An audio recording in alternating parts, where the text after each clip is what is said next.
Hey there, it's Riser, and today I wanted to talk to you about a very important topic in the world of gaming, and that is how to not be an asshole. And the best part about that is I'm going to be using pictures to help explain this. That's right, so if you've got a little bit of time on your hands, sit back, relax, and enjoy the video. For this demonstration, we're going to be using not one, but two circles. The circle on the right represents you, the bold, upcoming gamer with dreams of conquering the virtual world. The circle on the left represents ragers and sore losers, the vicious, slobbering, wild animals of the gaming world. But before we determine how to avoid becoming a member of the aforementioned group, we must first learn how to identify these mysterious creatures in the wild. Here we see two gamers in their pre-game state. The gamer on the right, you, is passively awaiting the start of the next game. The gamer on the left, we can see, is obviously some sort of egotistical jerk, as the look on his face suggests a feeling of unproven dominance over his lobby mates, and he is sure he will win nearly unopposed. As the game begins, the right gamer maintains his demeanor and simply plays the game. The gamer on the left, however, has assumed the typical facial expression that I like to call overconfidence. Scientists speculate that the cause of this expression is due to the excess amounts of dopamine released in the brain. Now, this is not the dopamine you may be familiar with, as this will make you not happy, but do dumb things. Typically, it is at this point that the pro gamer, as they often refer to themselves, will begin throwing around obscene comments of boasting and predictions of victory, usually containing a large number of expletives.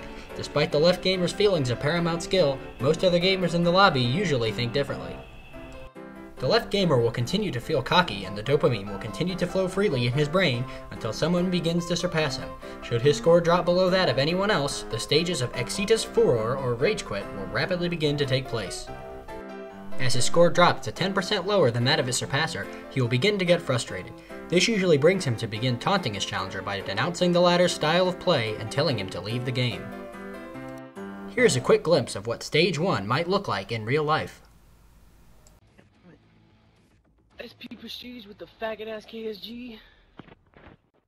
Judging by the signs listed previously, this gamer is still in Stage 1 of exitus furor, but it won't be long before he ascends the ranks and begins to move into Stage 2.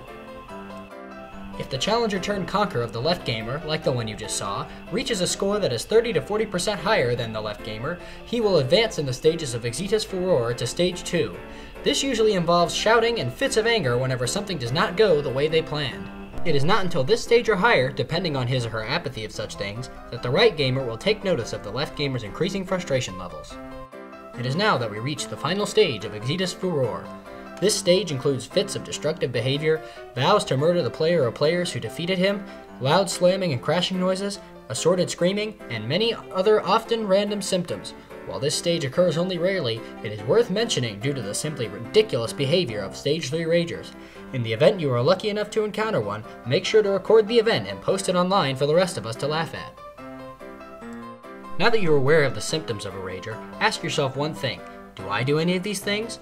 If you do anything listed so far, or if you've ever been wrapped up in a nasty case of exitus furor, you very well be called a rager.